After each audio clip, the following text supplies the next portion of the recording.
Welcome to this session of the 2021 online KBHC experience, an offering of Cormont music and our gift to the horn community. In this warm-up session, we feature Paul Basler, renowned composer and professor of music at the University of Florida, where he teaches horn and undergraduate composition courses. I'm your moderator, Julie Gerhardt, operations director of Kendall Betts Horn Camp and Atlanta area freelancer. Excuse me.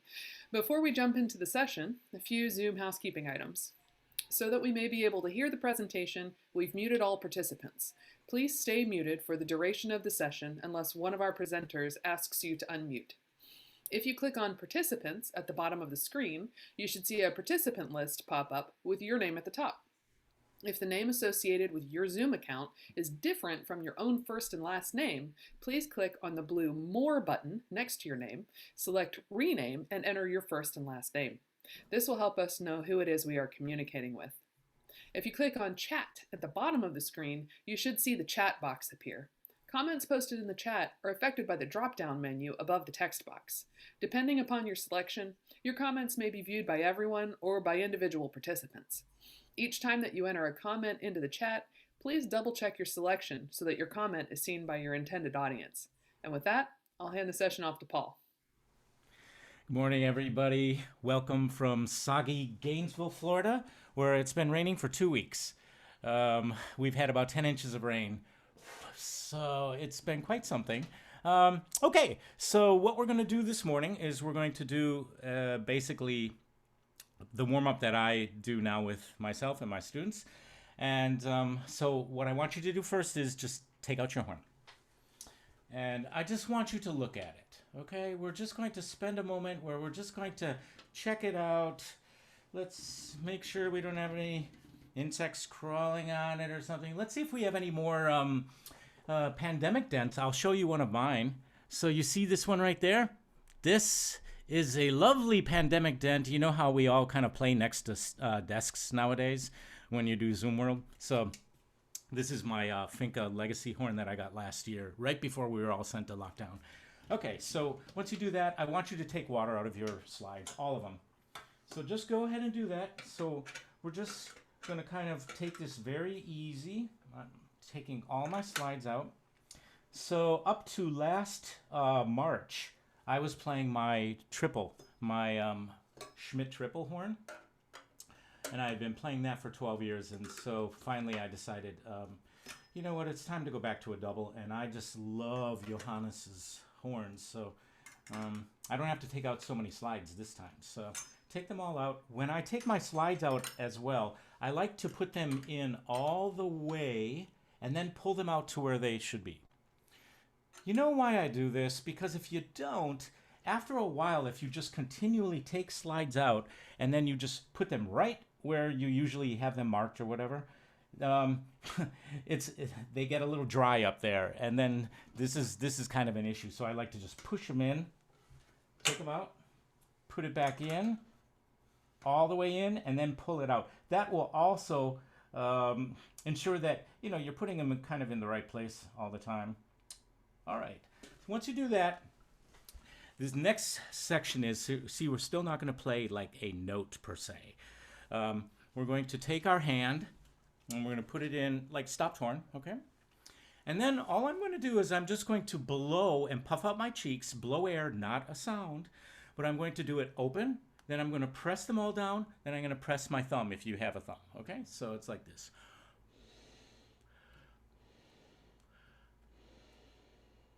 So I'm just priming the instrument. So go ahead and do that, and then you can do it and you can jiggle your fingers.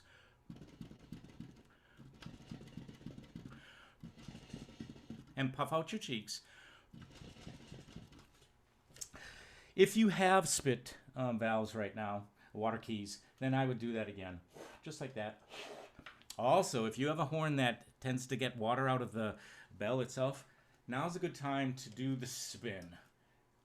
It's an interesting thing. Sometimes my horn will just pour out water, and other times it doesn't. Okay, so I like to use these rags to just kind of wipe things out. So we're doing that. Again, all of this is just, when you approach the horn, you're just calm. Just relax. You don't have to play high C's right away. Just kind of like present yourself to the instrument. Now we're going to actually make some sounds. Okay, so what we're going to do is something I call noodly scoodly. Now my students know all about this, but essentially we're going to do, again, the hand's going to be in the bell, and what I'm going to do is I'm going to just pick a pitch, kind of middle low, and I'm going to start making my fingers go mezzo piano, not fortissimo, by the way. Again, don't be so violent with your instrument early in the day. So it'll sound like this.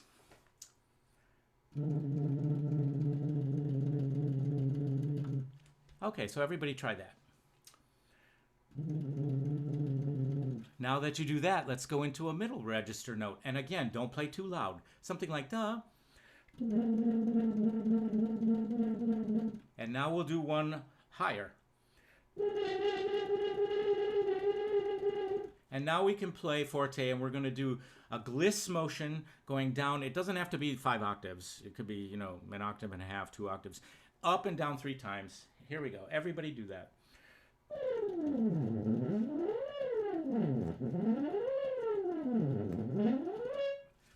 Okay? Take out some water if you have some in your water key. Now we're going to play some pitches. So I'm going to be sharing the screen right now. Okay. Julie, can you allow me to share my screen? Yes. Actually, got it. I think it's good. Kyle. Yep. Okay. Thanks, Kyle. Okay. So this is what we're going to do. We are going to go to the middle of the horn. We are going to center the beginning of the day on what I call the magical note, and that's middle C on F horn essentially. This is the core of the instrument. I really think that it's important that we make a beautiful sound for the first note of the day. I mean, you could make a very nasty one if you wanted to. But this is called a pre-warm-up. Now, I have 2 versions of this, but we're going to do this one right here. Now, notice that once we get to line 3, the tempo is going to be twice as fast. Ba-da-da-da-da-da-da-da, like that, okay? And this is what I call vanilla. So there are no accidentals. The highest note, we're going to hit a D, and then the lowest note's a G. So the tempo will be ba, 2 beats rest, and then you play the G, so we're going to do it in tempo, and I'll do it with you. So here we go. So play along. I'll give us 4 beats. 1, 2, 3, 4.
Okay, so that's the first part. So now at this point, take out some water again. You probably won't have to do it in all of your slides, but I would do your main slides. So we're just taking it kind of easy right away. But what we have done now is we've just said, hello, horn, good morning. We're not going to be too violent on it. We're going to the core, to the center of the instrument, and trying to make these beautiful sounds, because if we make these calm sounds in the middle of our instrument, then hopefully they will go to the high register and the low. Okay. So that's a basic warm-up. The one that I actually use, and I use with my students, is this one right here. And it's kind of based on the same thing, but it goes down to a low C. And then we do a little natural horn doodad in line 4. So we're going to start this one, though, not at the beginning, okay? We're going to start it at the end of the first line. So the C dotted half note, then a G dotted half note, da da da da da da da da da da da, and it'll go from there. Once we get to the second to last line at the end, those eighth notes are actually ba ba ba ba ba ba ba ba ba ba ba ba ba ba ba ba ba ba, like that. So consider it cut time. Okay. So we're going to start this one at the end of the first line, the C dotted half note, and then we'll do the G dotted half note, and then we'll move the tempo. Okay. So here we go. 1, 2, ready.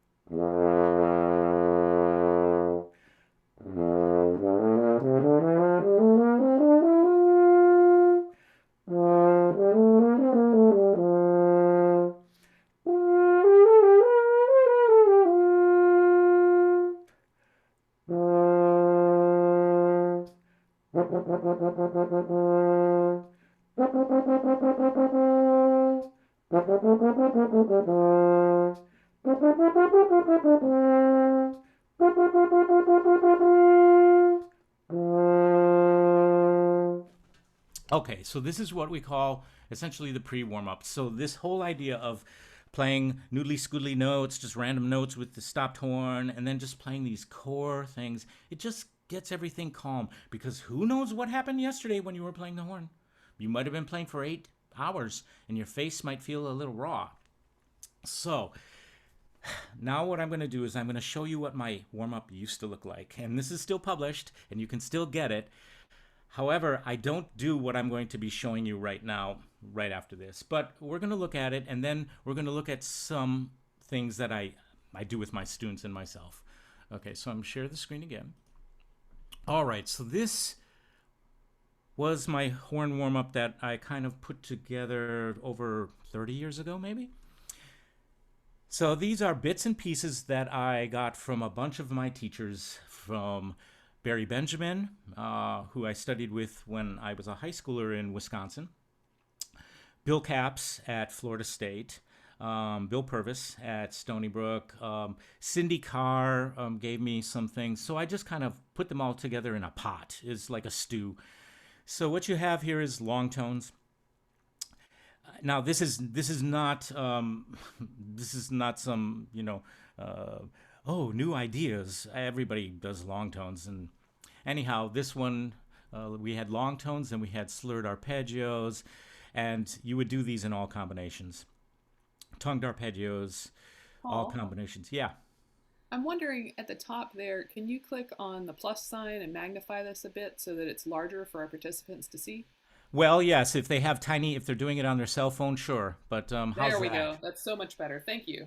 You're most welcome. And so what we have is chromatic runs. And by the way, so this number 4, this is something that trumpet players do all the time. This is from the Arbin book, essentially. Scale patterns, scales, yada, yada, yada, natural horn, high horn arpeggios. This was a big one with Bill Capps at Florida State. Chromatic chop busters, octave slurs.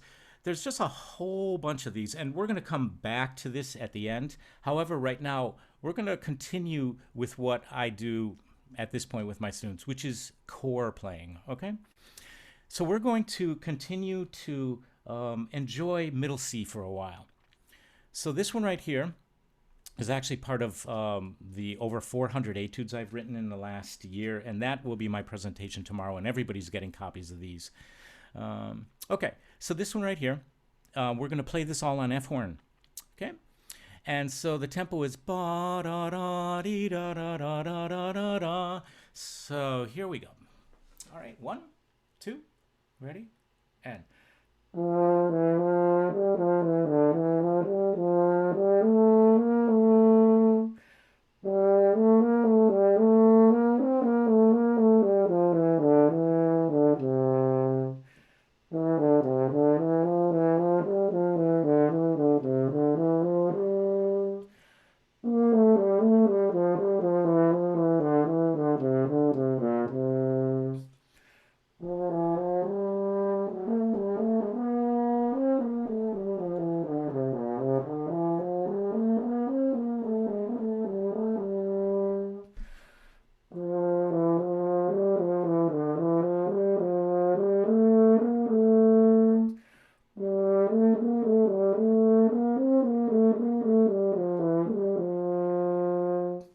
Okay, so that's the first one. So take a little water out of your main slides.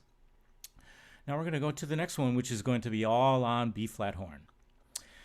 Okay, so I did not use B flat horn below A flat in the treble clef until I went to study with William Purvis at Stony Brook, and this is in 1985, because I studied in one of those traditional horn studios, 40 years ago, where you were forbidden to play B flat horn, in the low register. And so when I had my first lesson with Bill Purvis, he was asking me why I wasn't using B flat fingerings in that range, and I told him because it was against the rules. I said because it's against the law, and he thought that was pretty funny. So he had me play a lot of B flat horn after that. I do believe that you should use all combinations of fingerings, whatever works the most efficiently. However, on this one right here, we're going to use B flat horn, and don't worry, the lowest note you're going to play in this entire exercise is in A flat or a G sharp. So it's the same fingering, on B flat or F horn. We don't have to mess with that low G and low F sharp, which are, really nasty fingerings, thumb 1 and 3, thumb 1, 2, 3. So this tempo is okay, so here we go. Hey, Paul, one more request for you. Yeah. When you get to the rest, could you pause and then scroll? It's a little hard when you're scrolling to keep following along. Okay, so what I'm going to do in measure 12 is we're all going to stop at that 2-beat rest, and then I'm going to move the music up. How's that? Thank you for that. That's wonderful. That's just fine. Okay, let's do that. So here we go. 1, 2, ready?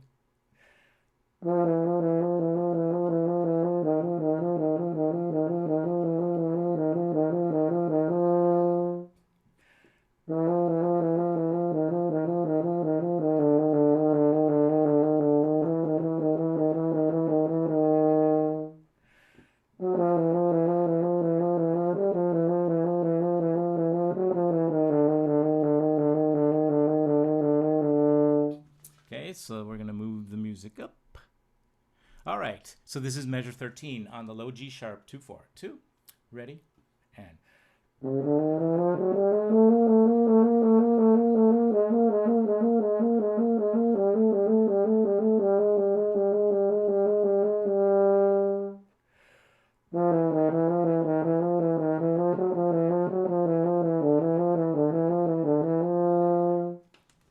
Okay, so that's that one. So we are still all focusing on C. We're going to continue with this B flat horn, but we're going to do it in 3/8. Now, I am a firm believer that we have got to get away from only doing things in 4 and in duple. This is a problem with horn players because a lot of our etudes and our exercises are all in 4. So if any of you use Finale or Sibelius or MuseScore, the musical notational softwares, whenever you open up a new document, there is a default time signature, and it's 4/4. So this almost makes everybody do things in duple time in 4s. So this is Okay,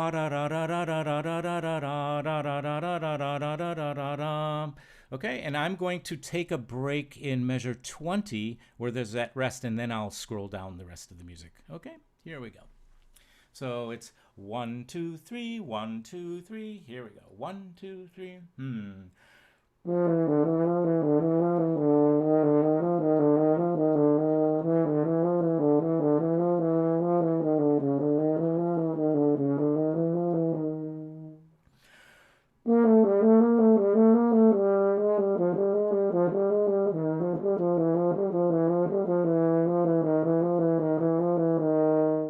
Now I'm going to scroll. Okay, so we're going to start in measure 21 on the low A flat. Da da da da da da. And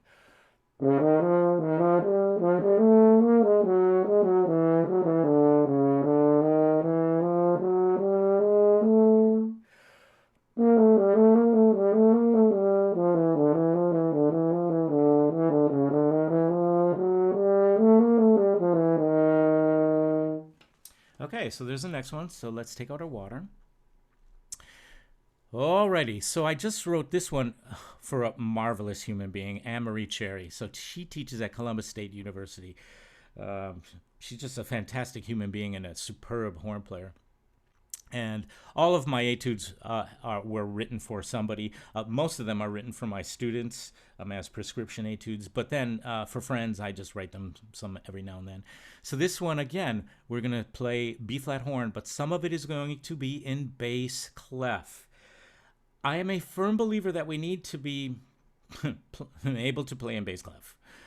This is part of our instrument. In fact, it's a large part.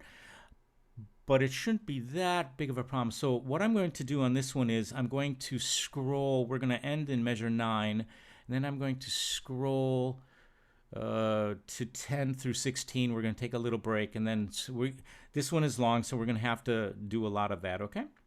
All right, so it's...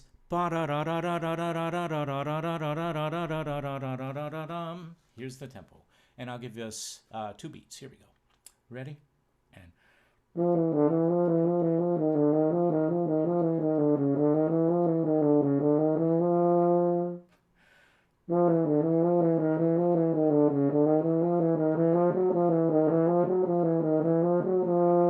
Now I'm going to scroll. So let's do measure 10 to 16. Starting on the F, thumb open, 2, ready, and...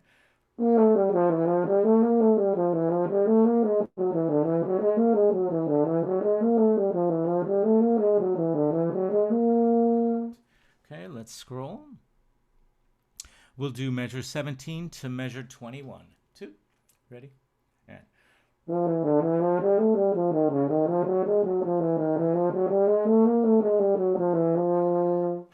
Let's scroll. We'll do measure 22 to 28.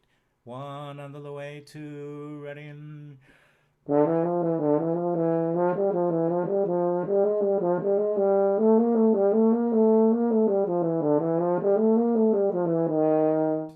Okay, now we'll scroll to the last bit. So we're just going to start on the 2/4 measure, measure 29. 2, ready, and...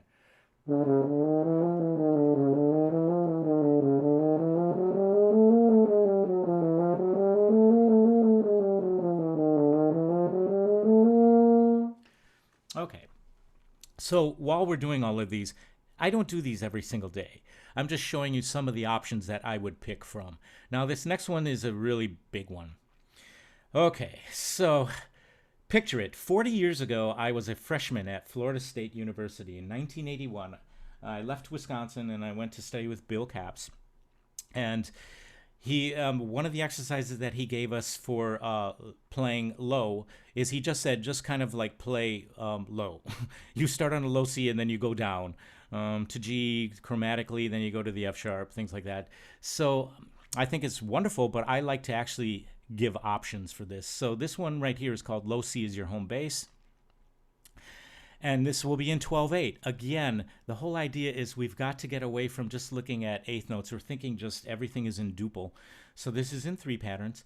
So This one right here, the highest note in the entire exercise is C. That's it.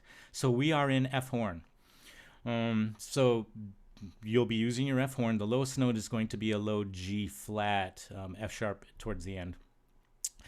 But it's and all of the rests in this piece are breaths. So whenever I write etudes, the breaths are the rests. The phrasing is actually in the piece for you. So let's try this, and I'm going to scroll. Once we get to measure 10, we're going to stop at the end of that line, and then I'll scroll to the rest of it, okay? Here we go. I'll give us 4. 1, 2, ready?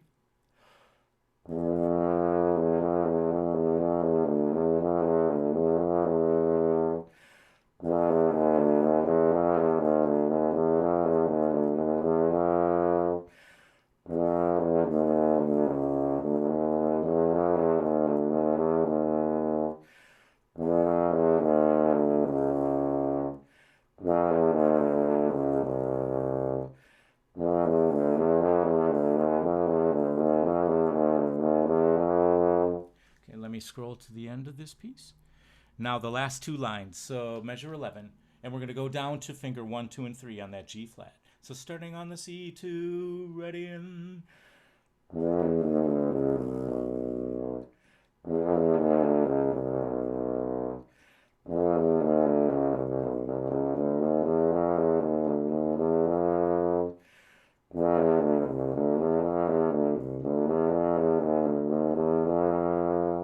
okay.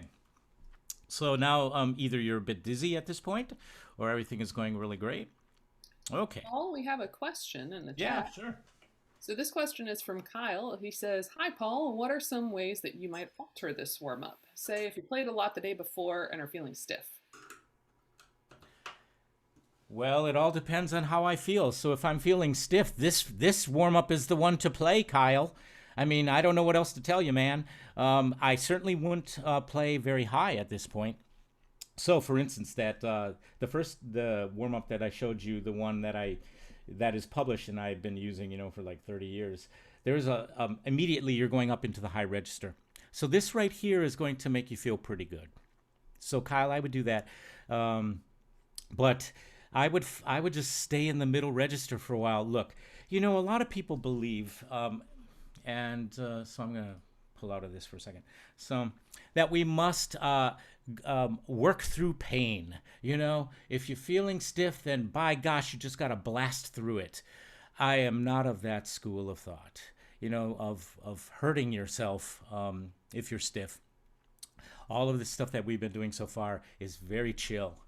Now, I don't do all of these. What we're doing this morning is we're playing a bunch of them just to give you an idea of centering around middle C. But Kyle, I would stick around the middle, and then, perhaps I would think, maybe the Mozart Horn Concerto No. 2, the exposition is probably not a wise thing to do right away, or en foray if you're stiff.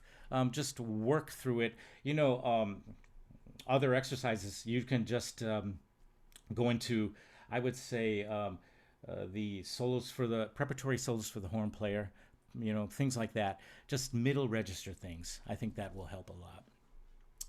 It's interesting. This next one we're going to do is actually, we're going to start articulating. Have you noticed that we've just been slurring? So this one right here is called Don't Neglect the Middle Register. Now, I want to posit something to everybody. This is the register that everybody doesn't pay attention to. Even me. So this was my Achilles heel. When I went to study with Bill Purvis in Stony Brook in 1985, this was one of the major issues in my playing. I could play high, I could play low, but boy, I'll tell you, when I got to this register, I had no center whatsoever. And so he had me do exercises which I sounded awful for the longest time with these exercises. But this one right here is one that's going to work on it. And you notice that each little gesture has a specific finger pattern involved. So for instance, the first 2 measures are thumb open. Now we're not going to peck either. Do you see how I wrote not too short? This is very important as well. So you're going to follow the finger patterns. They're pretty basic. So what we're going to do is we'll play up to measure 24. I'm just going to play a little bit for you at the beginning, and then we're going to play it together. Okay, so this is what it's going to sound like.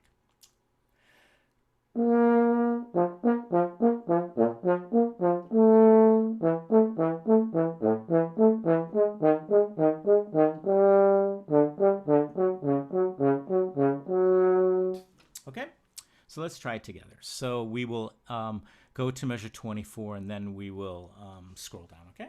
So I'll give us 3 beats. Here we go. 1, 2, 3.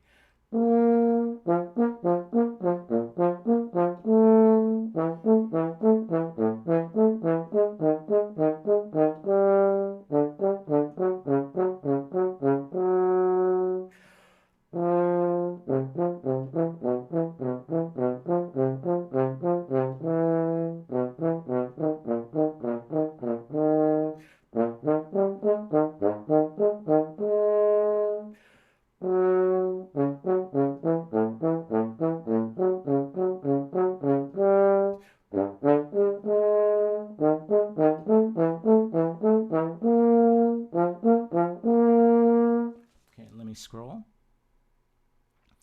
And let's end it. So measure 25. So this is fingering 1 and 2. Low A, 1, 2, and.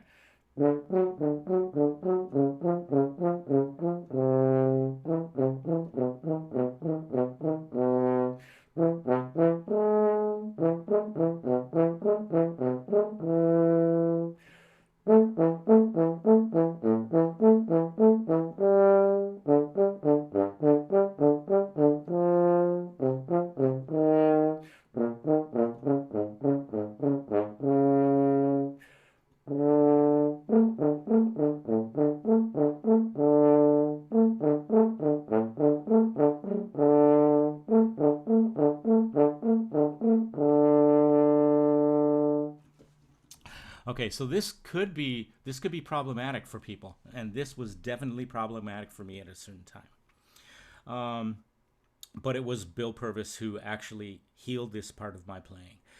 The 2 issues in my playing that has always been a problem has been that middle register and single tonguing. So the reason with that is because when I was in 7th grade in Wisconsin, I was taught how to double tongue, and so I use that as a crutch. And I can double tongue my way out of everything. But my single tongue wasn't too fast. I went to a middle school in Menominee Falls, Wisconsin called Thomas Jefferson. We had 600 kids in the band program in this middle school from 6th to 8th grade. We had 40 French horn players, and I am not kidding, in 4 bands. 4 band directors, and one of them was a great horn player, Wayne Fredericks. And so he was my second horn teacher. But I was taught how to double tongue, and so then I use that as a crutch. So those are the things that I have to work on my single tongue a lot. Okay. Can I ask you a question of my Yeah, own?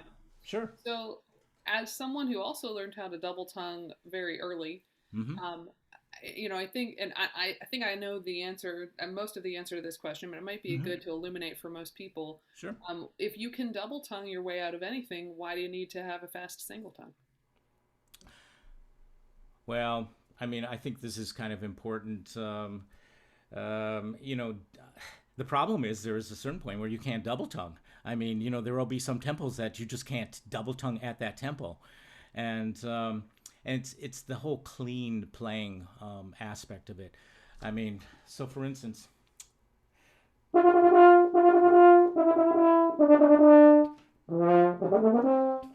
I mean, that's my double tongue, and it works very well. By the way, my triple tongue is horrific, okay? I'm just saying. Whenever you go to orchestra and they say, we're going to do Mendelssohn Italian Symphony, boy, that's game over for me. I mean, or, Rimsky-Korsakov, Scheherazade. It's like, oh, Lord have mercy. I play Villanelle. I double tongue the end of Villanelle. I have learned that trick, and actually Bill Purvis taught me how to do that about 35 years ago. I just think it's very important to be able to tongue cleanly as single tongue. Now, there are some people who can single tongue really, really, really fast, and there's no way I'm ever going to get to that point. That's fine. I'll just double tongue. But I think it's important that we have both of those things in our playing. All right, so let me just share screen again. So, all right, we have some more of these blah, blah, blah, blah, and they keep on coming. Yep. Okay, so right here. So this is called music manuscript. And by the way, yes, this is in the document that you're all getting. I firmly believe that people should actually write things down. That's one option. And do it on paper, because then it's there. Let's say the power goes out, you'll still get it. Okay, so let's scroll. All right, I wanted to show you this right here. So when I talked about Bill Purvis and when I studied with him, so it was 1985 to 1989 at Stony Brook University for my master's and my doctorate. So in those days, there were no computer software programs, okay? I mean, really, so we wrote things down. This is Bill Purvis's handwriting from 1985. And some of you will recognize this as the Forrest Stanley warm-up. So this is a page. This is his handwriting. He just took a piece of scrap paper in the office, and on the back of it was a memo from the music department, and he wrote out all those lines. So this is Bill Purvis's handwriting. This is the long tone exercise, and then the first arpeggio one. So I just wanted to show you all that. I thought that was pretty cool. So that is that. And then I do want to show you one other thing, and then we're just going to start talking. Okay, so let's with each other. So this was one of the mid-register exercises that Bill wrote out for me by hand. Now he didn't write it in all the versions right here, but this is what I have based a lot of my mid-register arpeggio exercises on. Is this right here? So let's try some of this together, shall we? So obviously the first line is all open horn. So the next line is thumb 2 and 3, so that's B flat horn. The next one will be thumb 1 and 2, and the next one will be thumb 1. So the idea behind this is kind of keep your embouchure very relaxed and not too much motion, and it's going to sound like this.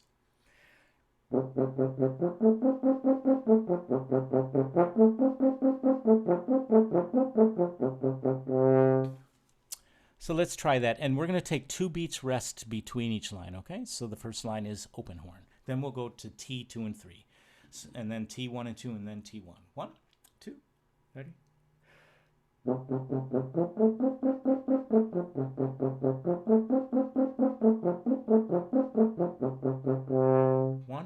2.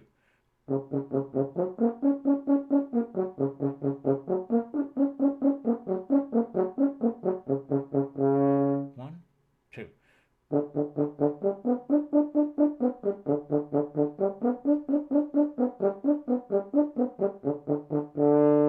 And it'll go on and on and on like that. But this is one of he did 3 different versions of this type of exercise, one using 16th notes that he gave to me. So another thing that I'm a firm believer in, I believe in turning on the metronome and using the metronome when you're doing all these things. So when I was a little kid in Wisconsin in 1968, I started taking piano lessons. My father is an engineer. He actually built me a metronome. He created a digital metronome for me before those things were even sold. He made it in a little metal box. And I remember taking piano lessons and coming up to my dad as a six-year-old, telling him that his metronome doesn't work. And I said that it kept on getting ahead of me. And that's a 6-year-old saying these things. All of us should probably have on our cell phones or whatever. I use Tempo, the app Tempo, but I do believe in using that. Now, look, all of these things that we've been doing, I don't spend 25, 30 minutes playing just in the middle register like this. But these are some examples of some of the few things that I do for about 5 minutes. I view the warm-up as just that. It's just getting you ready to do your etudes, your excerpts, your whatever you have for that day and how you feel for that day. So there was a point where I did the same 40-minute warm-up every single day, no matter how my face felt. But I just turned 58, And I've been playing horn for 47 years, and I'm thinking, this maybe not be the best idea. I mean, things change, right? And so at this point, I mean, shoot, I might start doing some high arpeggios and things, and it just depends on how I feel in the day. Hey, Paul. Yeah. We have had a request in the chat. It was through a direct message to me Uh-huh. for the Purvis arpeggios. Is Hmm. that included in? They didn't see it included in the warm up packet. Is that included in your session packet? Yes, it is. And Aha. that's going to be, and I haven't, I mean, look, I have access to that Google Drive folder, of course, because that's my Google Drive folder. So I am going to be dropping in there tomorrow all of my horn exercise files. So there are sub files. For instance, if you want to work on 4-octave arpeggios, there are 4-octave arpeggio exercises. There are a bunch of things. There's articulation, there's scales. That's going to be dumped in there tomorrow. But those type of things. And by the way, those exercises, that what I call the Purvis mid-register exercises, those are also in the Singer book. So if you went to William Purvis's presentation yesterday, y'all, or maybe you should just watch it on the YouTube or whatever. It was fantastic.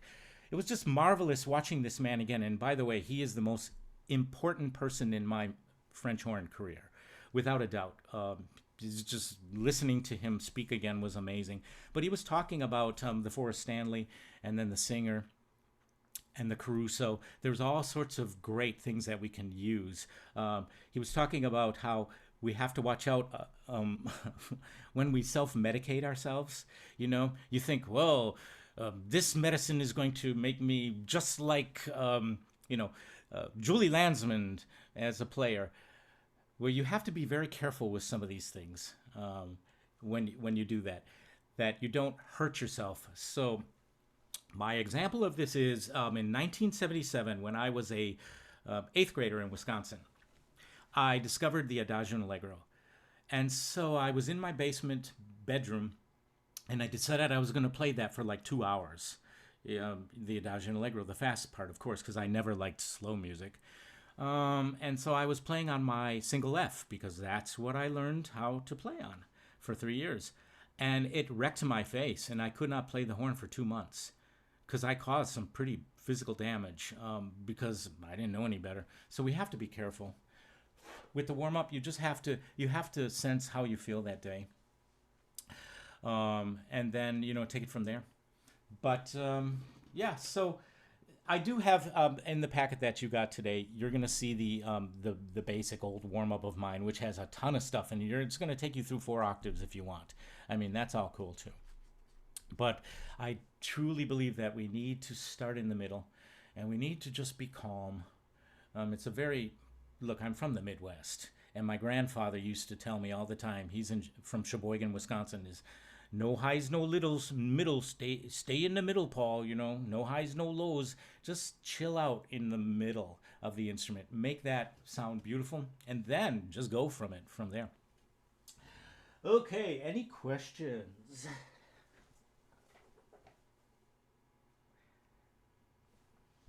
So I should probably... Let's open up the chat thing. Now, so tomorrow I do want to get you ready for my presentation. It's going to be all the etudes that I wrote since we were all thrown into pandemic world last year. And it gave me a chance to do a project. It's a compositional project, which everybody can do as well. You can create your own etudes using these recipes I've kind of formulated. So there are about 400 etudes. And they're all in categories, and they're they essentially deal with the middle of the instrument. So there's a ton of those, and then there are some other things that I'm just going to dump inside of this Google Drive folder. They're there. If anybody ever has any questions, you can always email me. So my email is simple. I don't have 10 emails like some people, okay? I have one. It's basler@ufl.edu. It's been that way since I've been at the University of Florida for 28 years. There's no other email. And so I will respond back. Paul, you got a question here from Yep. James Nagus. I don't know who that guy is, but he says, what are your thoughts on warming up loud versus soft playing?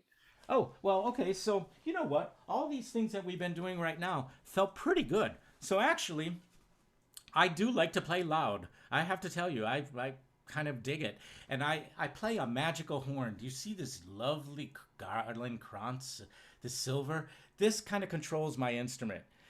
So, it doesn't hurt people next door. I have a soprano who lives next door, and she could probably hear me if I was blasting. But yeah, I believe in playing loudly, but you have to watch out for the edge of your instruments. For instance, I have three horns here now. Let's pull out another one. So I have always been a one horn type of guy. Okay, you know how some people have like 10 horns, and then I have to think, how do they feed their family if they have 10 horns? Um, but this one right here, okay, this is near and dear to my heart. This is a Holton 177.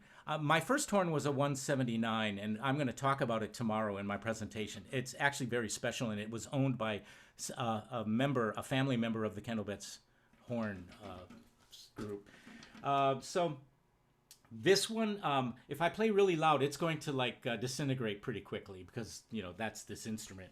I do have the Schmidt triple back there, but it's not happy with me at this point because it's been in the case for quite some time. So that one I can blast my brains out and it'll be fine.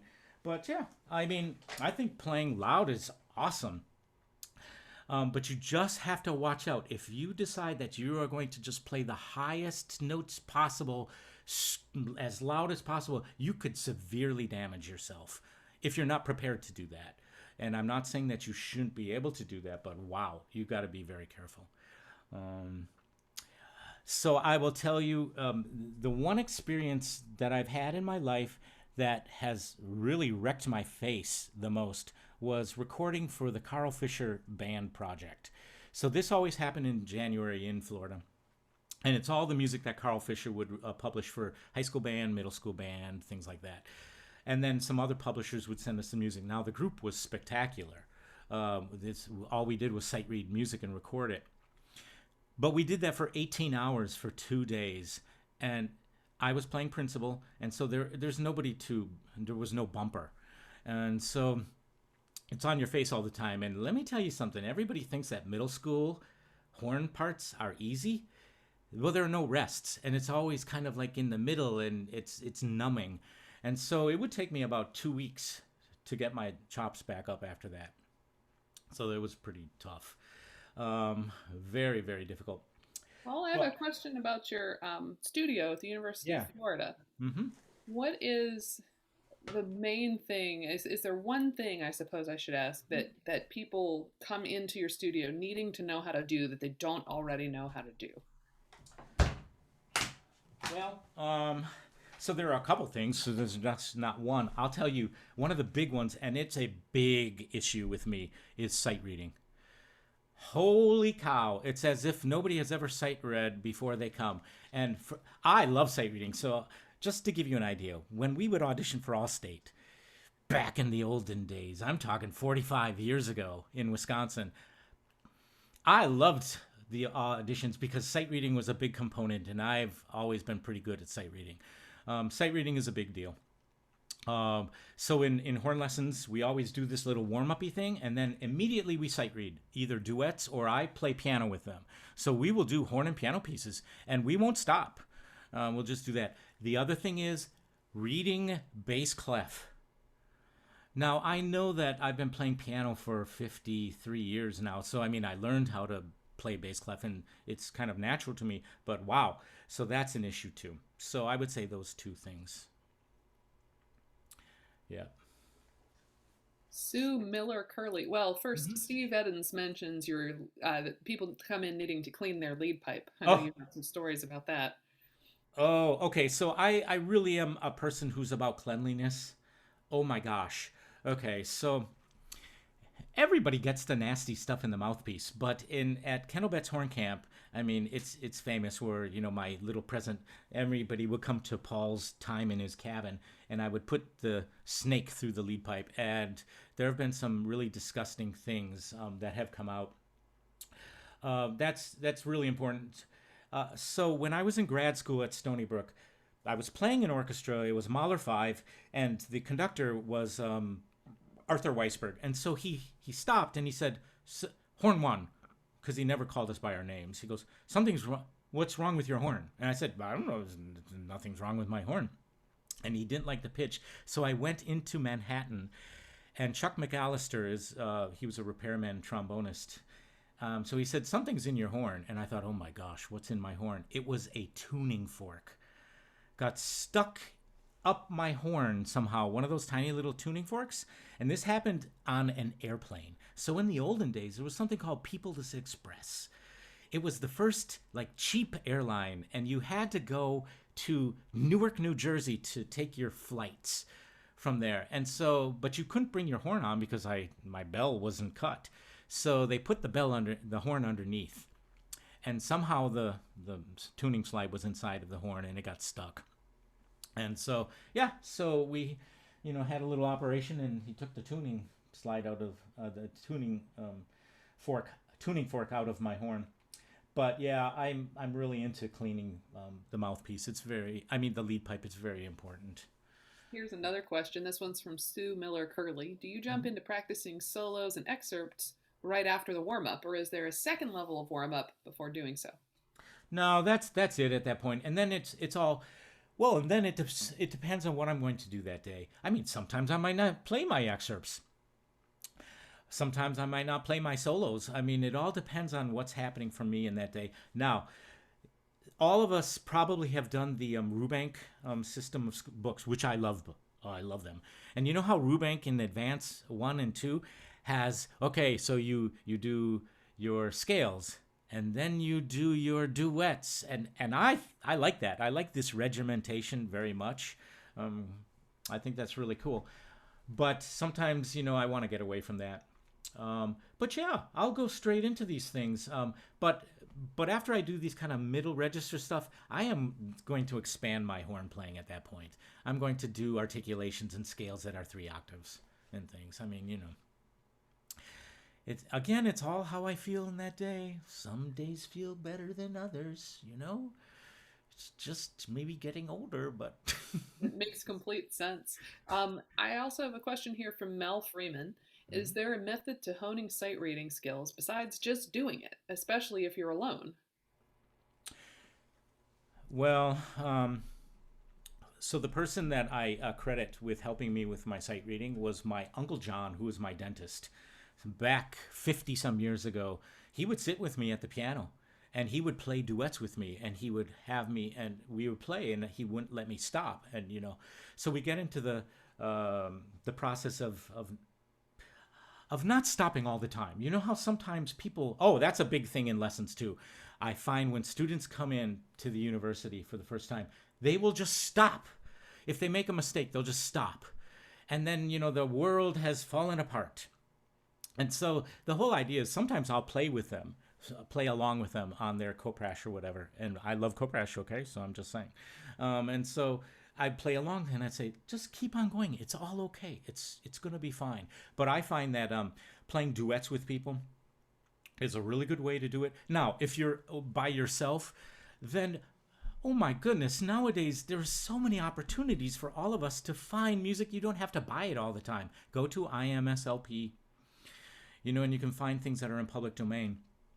The big dump that I'm going to be giving everybody tomorrow, there's 400 of these etudes, and they're not at the level of Maxime Alphonse Book 6, okay? I'm just saying. They won't hurt you. I don't believe in, destroying people's face.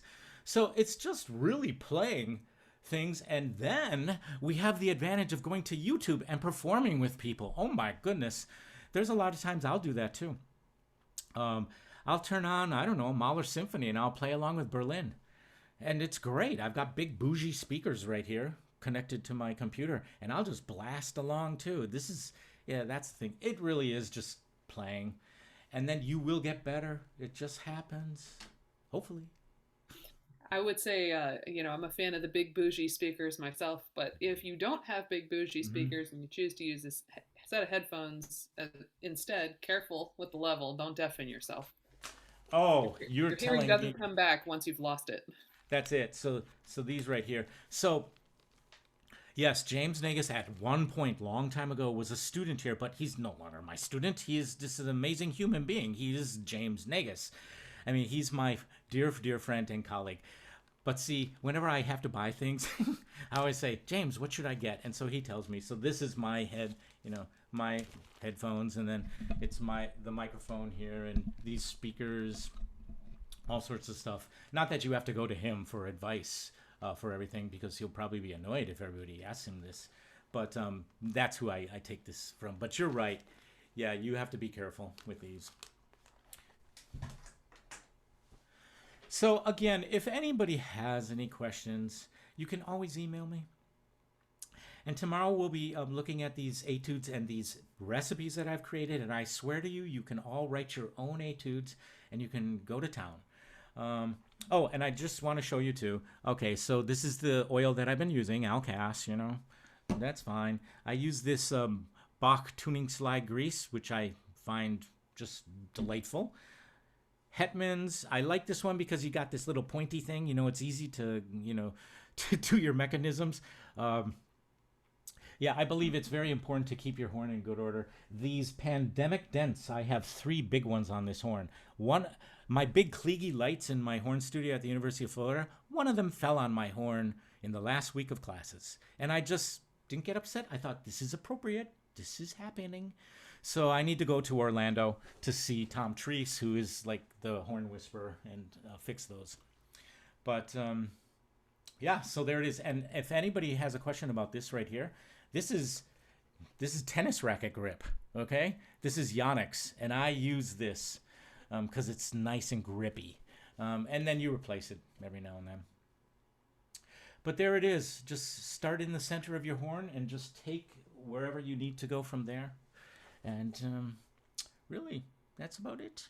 Well, we thank you so much for your advice and wisdom today, Paul, and Oh, for your thank warm up and all of the many PDFs that have come and are about to come. So I'm sure everyone is quite grateful. It's my pleasure, and I hope you all have a great day at KBHC. And yeah, and stay happy. Well, you are a good example to us for that. Thank you. I am going to go ahead and move to the close. So if I can get that screen share. Wonderful. Thank you so much. All right.